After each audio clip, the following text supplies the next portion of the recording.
sometimes you come to university and people talk about happiness, for example. They talk about positive psychology. I'm not a fan of positive psychology, by the way, because happiness is basically extroversion minus neuroticism. And we knew that 15 years ago. So we didn't need to make a lot of noise about it. So anyways, one of the things you might ask yourself is, well, why did you come to university? Did you actually come to university to make yourself happier? Well, let's think about that for a minute.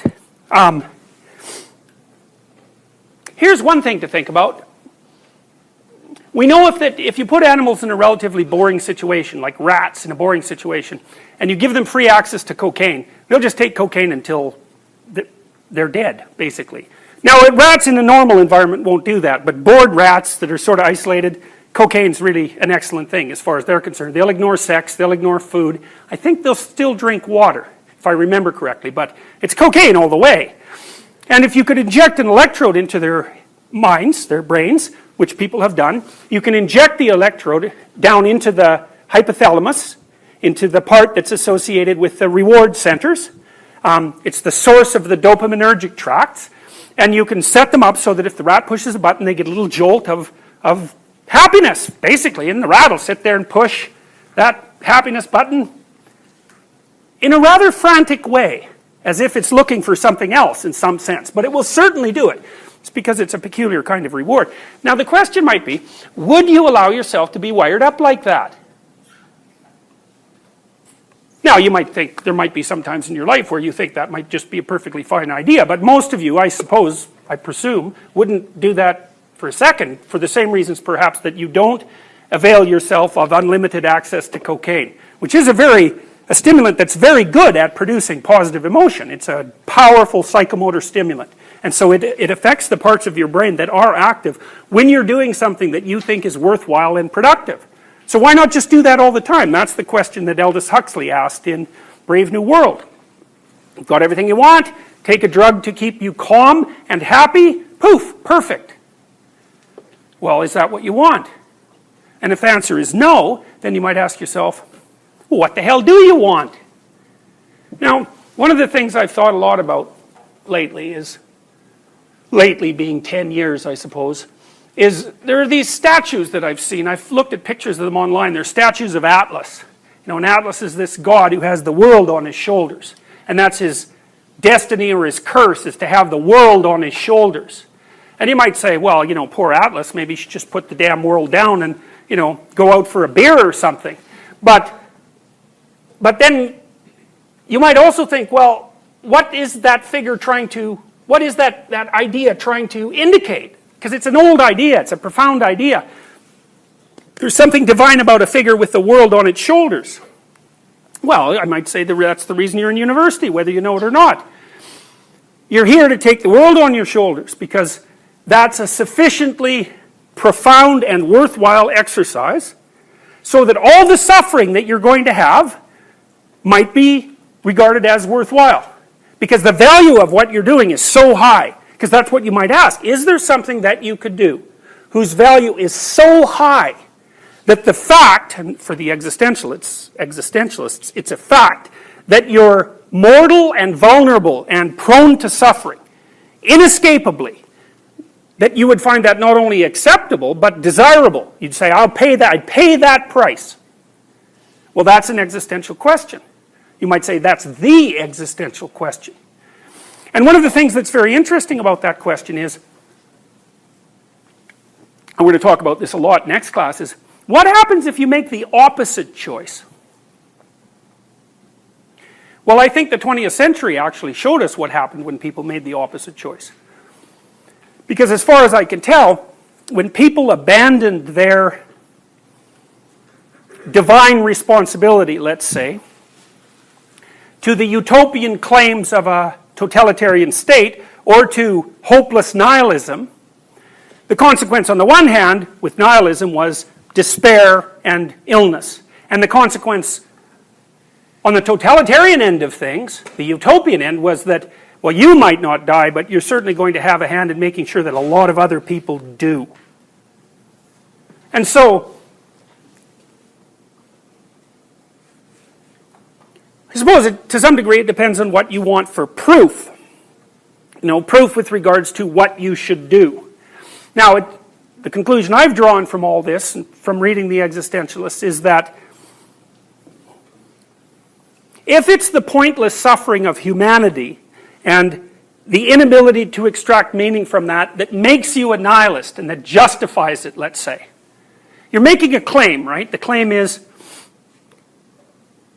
implicit claim is that suffering is bad and should be halted. It's something like that, and so maybe you'll do that by becoming suicidal, or maybe you do that by becoming ultimately genocidal, which is also an option that's open to more than a few people. But there's a logical inconsistency in that, as far as I can tell, which is that your initial presupposition is that the suffering is actually bad. It should be mitigated. It should be reduced. It should perhaps even be eliminated. Well, if you pick up the cloak of nihilism, or maybe you pick up the cloak of ideological totalitarianism, then we know what the consequence of that is.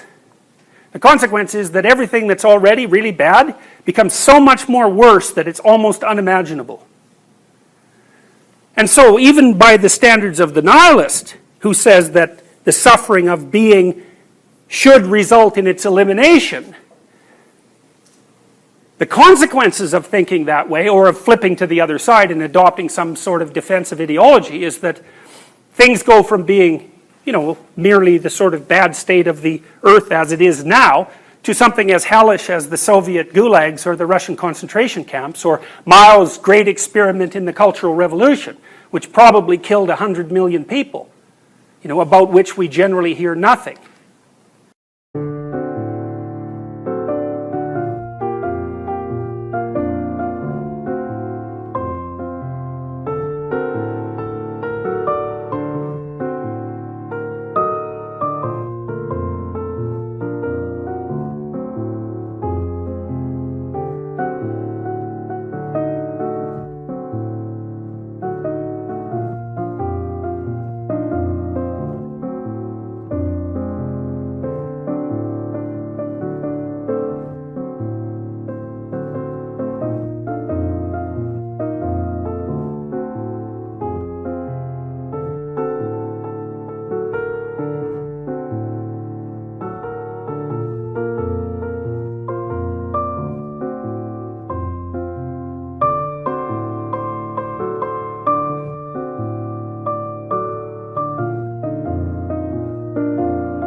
Anh ai mơ mộng mình thức xa xôi, không màng về tình ái muôn nơi, sống cho là trọn kiếp đây thôi, đâu quan tâm gì chuyện đời. Thế mà lại ngâm tương tư ông tầm bà muối xe tơ, đêm nằm trộm nhớ mơ mơ về ai. Thì ra anh yêu rồi, từ ánh mắt nụ cười, từ đôi môi gọi mưa sao xuyến lòng anh. Thì ra mê em rồi, ngày hay đêm ôm lời, chỉ nghĩ đến em thôi, đó là do anh đã yêu rồi, anh đã yêu rồi, anh đã yêu rồi. Anh đã yêu rồi, anh đã yêu rồi, anh đã yêu em mất rồi.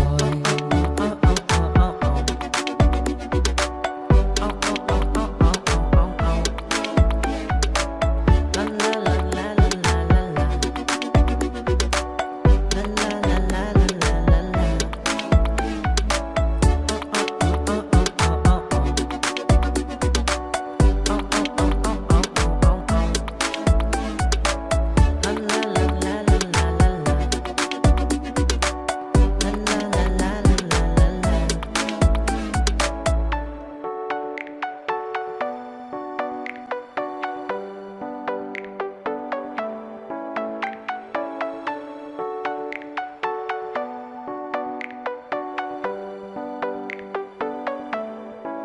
Anh hay mơ mộng mình thứ xa xôi, không màng về tình ái muôn nơi. Sống cho là trọn kiếp đây thôi, đâu quan tâm gì chuyện đời. Thế mà lại năm tương tư, ông tầm bà mới xe tơ. Đêm nằm trộm nhớ mơ mơ về ai. Thì ra anh yêu rồi, từ ánh mắt nụ cười, từ đôi môi gọi mơ sao xuyến lòng anh. Thì ra mê em rồi, ngày hay đêm.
retribution. Oh yeah, we want retribution. Oh yeah, we want retribution.